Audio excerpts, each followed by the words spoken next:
does your style of coaching, or did it have to change in the spring? Last year you had Cleveland. Yeah. Christian was always around, and those are guys that led verbally by example. So now you got to get a bunch of young guys who are kind of walking around wide-eyed. Do you have to take more of a hands-on approach and hope that one of those guys starts to step up? Absolutely. The hands-on approach is really what I've had to do. And I've had to come out of my comfort zone a little bit, knowing that I had those guys last year I can lean on. And so what I had to go back and start over, and which I do every year, but just really just taking those 4 or 5 guys, 6 guys, and hey man, here's the deal. We got to do it this way. And it's been really good, man. One, you got to get the guys to buy in, that they can trust you and believe in what you're trying to teach them. And that's what I'm having to do with the guys that I have. And it's been really, they've been receptive of it, and they understand my charge and what I want. They understand the goals that we're trying to accomplish, and that we're not going to talk about Cleveland and Austin. We've moved on. We got a new chapter in our lives. And I don't want you to be a Cleveland or Austin Bryant. I want you to be the best version of Logan Rudolph, Justin Foster, all those guys. I want you to be yourself, man, and not put pressure on yourself. You don't need to do that. At the end of the day, football is football, all right? And we got a job to do, and we're going to do that. We're going to execute. We're going to play at a high level, and that's the charge going into this fall. Big luxury for you last year, being able to get pressure on the quarterback with just 4 linemen. Say it again now? It was a big luxury last year, being able to get such good pressure on the quarterback with just 4 passes rushing the passer. You feel like you still have the guys to be able to do that? Oh yeah. We still have the guys that can rush the quarterback, and we're going to continue to hone in on our skills, get guys to buy into what they can and can't do, and that's our job as coaches. And we're going to do that. We got the guys that can definitely get to the quarterback. Basically, the offensive line is the quarterback's best friend. I guess the secondary might be the defensive end's best friend. Yeah. How much does it help to have those guys be able to cover and give those guys time to get to the quarterback? Well, it's always good to have the secondary guys. That, obviously our job is to get the ball, hopefully get the ball out quick, and knowing that that quarterback, because of the secondary that we have, he's going to sit there and hold that ball. Well, that gives us the opportunity to get to the quarterback. So it's always good to have a good secondary. Is the one sort of certainty with those guys, like a hunger, just given that they had to sit behind Cleveland and Austin maybe for a year longer than they anticipated? You said it best. I think that's, if I'm that guy, and knowing that, hey, here's my opportunity, and I share that with my players because I was in that same situation as a player at Alabama. My mindset has always been, if you give me an opportunity, I'm not even going to look back. It's going to be my job. And I've shared with the guys that it's your job to lose. You know what I'm saying? So have that mentality that, hey, here's my opportunity. I've waited for this chance to go out in the field and prove myself.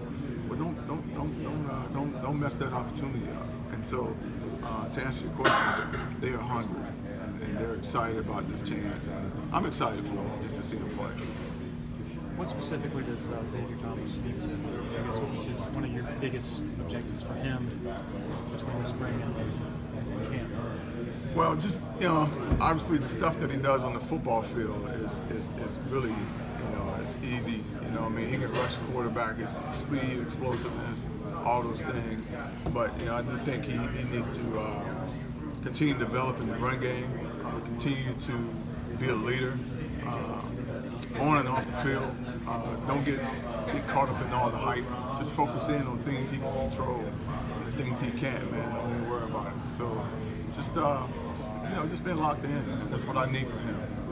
And don't feel the pressures to try to be a Cleveland Pharaoh or to try to be Austin Bryant. Just be the best version of yourself.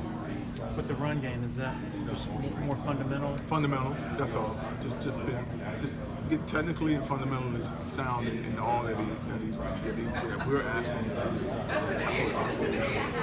Justin Pascal taking that next step to being maybe a regular contributor, what does he need to do from now to August, or the end of August to kind of get there? Well, just continue to give them weight room, which he's done that. Continue to watch film study, just understanding. I think the more you understand the concepts of the things you're trying to do, it allows you to play faster. And so, there are times when he thinks too much, and you kind of hesitate, and you don't play free. And so, I just want him to be able to understand that if you know what to do, you're going to play. You're going to react quicker, and that's the thing that he needs to team around. Do you know what he's weighing right now? He's anywhere between 260 and 265.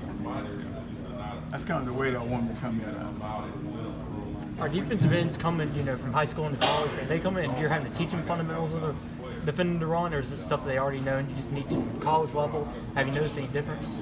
Well, I think for the most part, high school coach. I was a high school coach for about 10 years, and so coaches are doing a great job of teaching the fundamentals.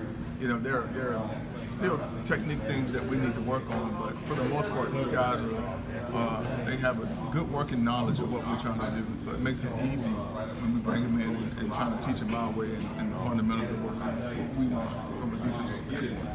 How much has KJ sort of redefined his body and shape that he got thicker since the fall? Yeah, I don't know. He might have put on. I don't know the number, but you can look at KJ. You can see his body type has changed a lot. I'm sure KJ is 260. His chest has gotten bigger, butt has gotten bigger. Just his work ethic, just the body of things he does in the weight room, how he's moving weights around and things like that has definitely gotten better. And that's what I wanted to see, just to see, like yesterday, I think he might have benched over 330, I think, and that's huge for him. And I was impressed with that number. And I was in there to see it. I think it's about 330. I might be wrong with that, but I was impressed with the number when I saw it. Were you kind of blown away